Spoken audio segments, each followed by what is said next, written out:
So why does my Ninja Creami say install or have the install light flashing? Well, the simplest answer is you don't have the ball in.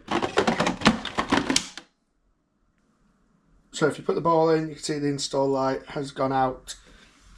You can also get this problem if you try and put your ball in without the blade attached. So here you can see I have got the blade.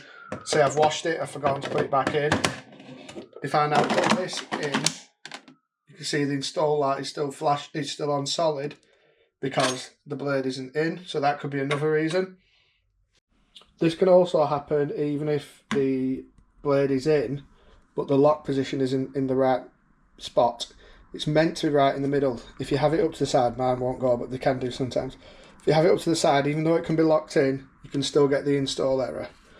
As this sticker says, correct position is right in the middle.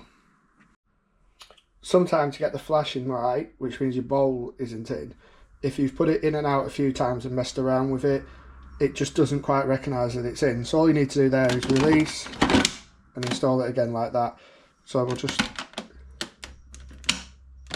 So there you go, you can see the ball's in, it clicked, everything is installed, but I'm still getting the install light because it went in very softly. Sometimes you need to put it in harder and it realises, but if you put it in really softly and gently, for whatever reason, it doesn't trigger and it's still flashing. If you tried all these steps and you're still getting the install light, then it could be an issue that you need to contact support over because something might have actually broke inside the machine.